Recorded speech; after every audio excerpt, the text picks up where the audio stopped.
On va continuer avec le patinage, le club Axel Gap.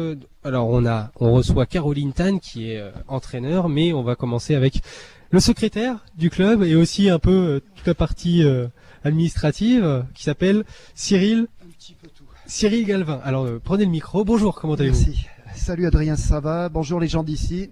Alors le patinage du club Axel Gap se porte bien? Il se porte très bien le club Axel Gap, il se porte très bien. Avec une belle patinoire maintenant. Une super patinoire, un outil de travail magnifique, comme on le dit à chaque fois. Vraiment de bonnes conditions de travail et on peut envisager de belles perspectives. Alors les inscriptions sont bientôt lancées, Les inscriptions sont lancées, oui tout à fait, depuis la semaine dernière. On a démarré la saison le 26 août. Et voilà, on est à fond et prêt à accueillir tout le monde. Et si jamais il y a trop de monde, c'est possible ça? Il n'y a jamais trop de monde. Combien de L'année dernière, on avait 100 licenciés. Cette année, l'objectif, si on arrive à avoir 130 licenciés, on sera super heureux. Et on met tout en place pour faire découvrir le patinage artistique aux débutants. Notamment avec cette journée Family Ice. Cette journée Family Ice. Alors c'est quoi cette journée? Alors c'est encore l'état de projet. On va essayer d'associer les parents et les enfants sur certains créneaux, surtout sur la patinoire extérieure, parce que vous savez qu'à l'Alparena, il y a une patinoire intérieure et une piste plus ou moins, qu'on appelle ludique en extérieur. Et on va proposer pendant les vacances scolaires, tout simplement que les parents rejoignent leur enfant sur la glace pour voir ce qu'on peut faire. Pour l'entraînement, puis pour des activités plutôt ludiques. Je pense que Caroline vous en parlera mieux que moi. Mais voilà, pour montrer que le patinage est un sport très complet, mais avec lequel on peut s'amuser aussi. Alors le bilan de l'an passé, de la saison passée, quel est-il? Le bilan de l'an passé, il est superbe. On a eu 9 titres de championne de Ligue PACA. C'est énorme. C'est bien. Franchement, c'est bien. C'est bien, oui, parce qu'il faut mettre ça il faut bien se rendre compte qu'on est dans un département où on a 100 000 habitants, que notre bassin de recrutement, nous, il est surtout dans le bassin gapençais, etc., etc. Donc on n'a pas trop de monde par rapport à une ville comme Nice qui peut aligner des compétiteurs dans toutes les catégories. Nous, de partout où on s'est aligné, on a été champion de ligue, quoi. En gros, voilà. Et surtout l'année dernière, le champion de ligue, c'était super. Mais on a aussi un titre de vice-champion de France 2e division junior avec Emma Boivin qui a réalisé une superbe performance dans la patinoire des Français volants à Paris, et qui est revenu avec un titre de vice-champion de France junior. Ouais, alors, très belle année. Cette année, l'objectif c'est de faire aussi bien, ça va pas être un peu compliqué? L'objectif c'est de faire aussi bien, ça c'est clair. Mais petit objectif plus ou moins avoué, c'est d'intégrer réellement. Je pense réellement qu'on en a les moyens. C'est vrai, comme je l'ai dit tout à l'heure, c'est un petit peu difficile de lutter avec Nice. Donc c'est Nice le premier. Ouais, parce qu'ils ont matière, ils ont beaucoup de monde. Mais nous, on a peut-être un petit peu moins de monde, mais Vous avez l'envie. On a le talent, on a l'envie, et on se donne réellement les moyens de le faire. Quand je dis qu'on se donne les moyens, c'est que depuis cette saison, depuis cette année, on a un deuxième entraîneur qui a intégré le club. Géraldine Contesti, qui vient aider Caroline. Permet de rendre un petit hommage à Caroline qui pendant des années, 2 ans ou 3 ans qu'elle est là, a géré toute seule une centaine de licenciés, une centaine d'enfants, ce qui est énorme. Sur son temps libre? Ouais, sur son temps libre, oui. Et donc cette année, on est super heureux, mais vraiment d'accueillir Géraldine au club qui va nous apporter son talent à elle, quoi. Voilà. Alors ça promet de belles histoires pour cette année, avec une centaine, on va dire, on va partir sur une centaine de membres. Oui, non, 130, on les aura, vous verrez. 130, ouais. Voilà, vous démontrez l'envie, puisqu'en plus vous avez envie de devenir numéro 2 de la région. Ouais. Ça a l'air la motivation est présente au sein de l'administration. La motivation est présente, le bureau est unanime, on marche tous dans la même direction et on a envie de montrer le sport, très très ambitieux, mais au moins de faire découvrir la discipline, de faire découvrir cette discipline qui est un loisir, mais qui est aussi un sport très complet, et au moins au niveau de la PACA d'obtenir de très bons résultats. On termine avec vous, Cyril. Une prochaine date peut-être pour les amateurs de patinage qui voudraient éventuellement regarder à quoi ça ressemble, voir du beau sport, quoi. Alors pour voir à quoi ressemble déjà un cours, tout simplement, vous pouvez venir, vous êtes les bienvenus à l'Alparena. Quand vous voulez, sur les heures d'ouverture, on peut assister dans les gradins aux entraînements, etc., etc. Mais surtout, si vous voulez voir quelque chose de beau et des spectacles, le prochain rendez-vous, c'est le gala de Noël qui aura lieu. On n'a pas encore fixé la date, mais en général, c'est un aux alentours de Noël. Donc. Ouais, c'est avant les vacances de Noël, quoi. Et là, voilà, on est en train de préparer un petit truc assez sympathique. On vous en dira plus la prochaine fois. On va partir aussi en gala, en tournée départementale. Ouais, l'Axel Gap on Ice. On va partir en tournée avec le gala qu'on a présenté en fin de saison dernière, qui était une balade autour du thème des comédies musicales et qui a remporté franchement un franc succès. Les comédies musicales, ça fonctionne bien. Et puis en plus, si on marie ça avec l'élégance du patinage. Exactement. Et puis on a eu pour preuve plus de 600 personnes qui sont venues voir ce gala à l'Alp Arena au mois de juin dernier. Et donc cette année, ben voilà, on va le proposer dans les patinoires de droite et de gauche dans le département. Eh ben merci Cyril, on va passer tout de suite avec à l'entraînement avec Caroline Tan. Alors Caroline Tan, on vient d'entendre énormément de projets sportifs. J'imagine que l'arrivée de la deuxième entraîneuse va vous faciliter,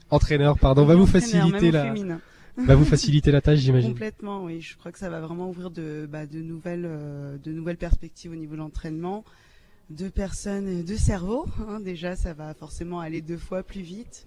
Et ça permet aussi d'accueillir sur les créneaux autant de monde que j'avais, mais voilà, à l'époque j'étais seule. Là, à 2, le travail va être vraiment beaucoup mieux. Du coup, c'est un nouveau projet sportif qui prend une nouvelle envergure. Pour vous, j'imagine que ça vous rebooste pour les mois à venir. Complètement. Ah oui, là, je me sens repartir fraîchement vers de nouvelles voies. Autant j'avais tendance à me sentir un peu débordée, et là, j'envisage vraiment les séances d'entraînement différemment, plus sereinement. Et oui, effectivement, là, tous les objectifs sportifs de chacun, qui sont très individualisés, va être beaucoup plus facile à mener à bon terme. Alors vous allez vous occuper de quelle catégorie Je m'occupe quand même de tous les patineurs. Ça, vous continuez Ah oui, je m'occupe même s'il y a un deuxième entraîneur, on va travailler ensemble et auprès de chacun des licenciés. Ça reste de toute façon un sport individuel, donc il faut vraiment individualiser le travail. Et donc non, c'est pas exclusif. Je ne m'occupe que des meilleurs et puis les moins bons. Oui, ou de certains âges. On pouvait partir aussi sur ça. J'étais pas en train de faire du. Ah ouais, d'accord. Non, au niveau de l'âge, on accueille aussi de 3 ans jusqu'à, je crois que Michel, on va pas donner son âge, hein, mais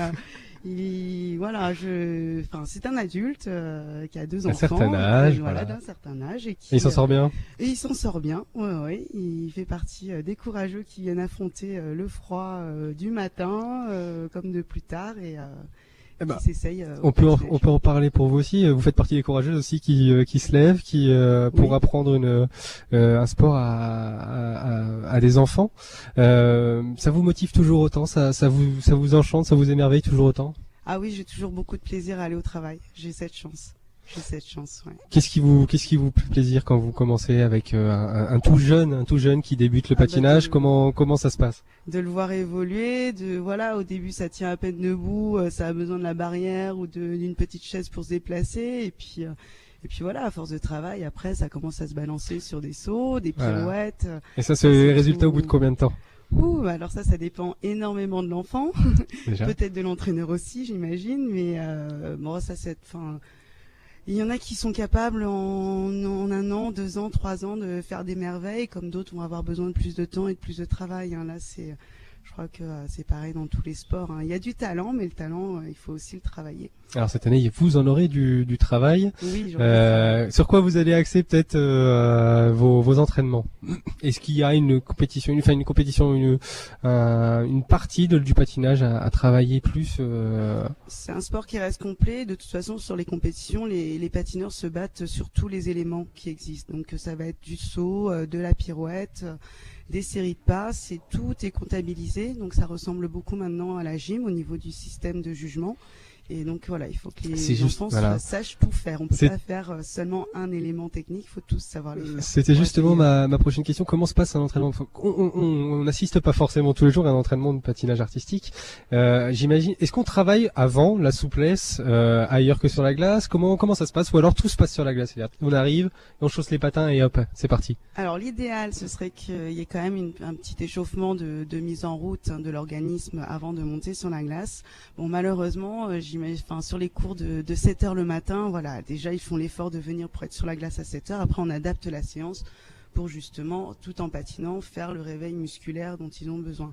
Après, sur un entraînement, l'idéal, c'est de pouvoir balayer tous les secteurs techniques qu'ils ont à améliorer.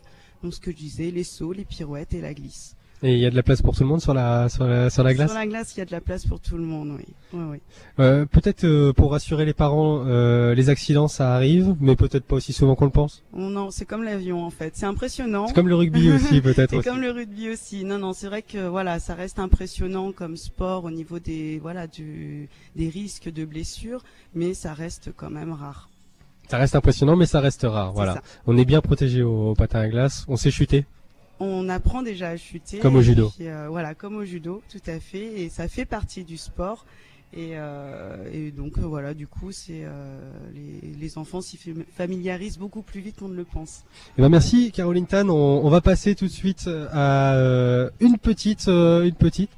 Ah, Cyril veut reprendre la parole. Cyril, allez-y. Oui, non, sans monopoliser le micro. Oh là, loin de moi cette idée. Je voulais juste préciser que le club de l'Axel Gap est un club qui se développe, qui est en pleine phase de développement, qui commence à intéresser de plus en plus de partenaires, même s'ils sont trop peu nombreux à mon goût. Et sans les citer, juste à ce propos, je voudrais juste saluer l'arrivée de 2 nouveaux partenaires qui sont la boutique du menuisier sur la Bâtineuve et de l'espace Pro Shop avec lequel qui vous permettent de respirer financièrement. Qu'on a signé un contrat de partenariat, et c'est une information que je donne aussi pour les licenciés du club, puisque dans le cadre de ce partenariat, des conditions intéressantes sont réservées aux magasins pour les patineurs du club, quand on sait qu'un équipement de patinage artistique, ça vaut pas mal de sous. Ah oui. Voilà, c'est un investissement. C'est une information en plus de la licence et que je voulais du donner. temps. Voilà. Merci Je Cyril. laisse la parole au plus petit. À Laura Delmissier, voilà, qui est championne de la Ligue PACA 2013 catégorie 8. Alors ça veut dire quoi catégorie 8, Laura? Catégorie 8, en fait, c'est il y a des, comment ça s'appelle? Il y a plusieurs catégories selon Oui, les voilà. niveaux, mais pas selon l'âge. Si l'âge aussi. L'âge aussi compte. Et c'est souvent aussi ce que comporte le programme, c'est-à-dire les sauts, les pirouettes. Et après, ça évolue par rapport à ça. Hein. Alors tu es qualifié pour les tournois champions de France, c'est ça? Championnat de France? Tournoi de France? Ça veut dire quoi? Ça veut dire quoi pour quelqu'un comme moi qui ne connaît pas toutes les disciplines sur le bout des doigts, j'en suis désolé. Ça veut dire quoi? On a 3 compétitions à faire, c'est ça? Oui. 3 compétitions à faire, et suivant mon programme, si je le fais bien ou si je le fais pas bien, je me qualifie ou je me qualifie pas. Pour les championnats de France. Pour les championnats de France. C'est un tournoi de France. Ils ont 3 compétitions pour faire les meilleurs résultats possibles. Ils retiennent les 2 meilleurs résultats et ensuite se fait une sélection pour participer au championnat de France. Bon, alors c'est un gros objectif pour toi cette année? Bah oui, quand même. Ça représente quoi pour toi le patin à glace? Ça représente la moitié de mon temps libre en fait, parce que c'est quelque chose qui prend beaucoup de temps. Oui, voilà, oui. Ouais, c'est beaucoup. Je suis assez souvent à la patinoire parce que. Ouais, souris un petit peu là, tu fais un petit peu la tête. C'est beaucoup d'investissement, mais à chaque fois tu y vas avec le sourire, tu y vas toujours, tu prends toujours autant de plaisir à patiner. Oui, tout le temps. Quel effet ça te procure quand dès le matin tu arrives, tu mets tes patins et les premiers coups sur la glace? Le matin, moi j'y vais pas souvent, c'est plutôt dans l'après-midi ou le midi ou le soir. J'oublie tout, je m'évade comme si je m'évadais dans quelque chose. T'as l'impression de voler peut-être un petit peu? Quand je saute, surtout. Oui, voilà. Alors comment, dernier mot avec toi Laura, quelle est ta pirouette préférée, celle ou laquelle tu prends le plus de plaisir? Le I. Ça veut dire quoi? C'est quoi le I? En fait, c'est une pirouette debout, on est sur un pied et on lève la jambe comme en grand écart. On lève la jambe en grand écart jusque sur le nez? Oui, voilà, c'est ça. Ah oui, c'est impressionnant. Oui, bon, quand on se le représente comme ça dans la tête, ça tourne un peu. Oui, ça tourne quand même. Oui, ça tourne. Eh ben, merci beaucoup, Laura. Merci à tous les membres de l'Axel Gap pour le club de patinage qui sont venus parler de leur passion. Je vous invite à aller voir ce que ça donne, parce que on peut regarder souvent les championnats d'Europe, les championnats du monde à la télévision. Je pense que ça peut éventuellement vous intéresser.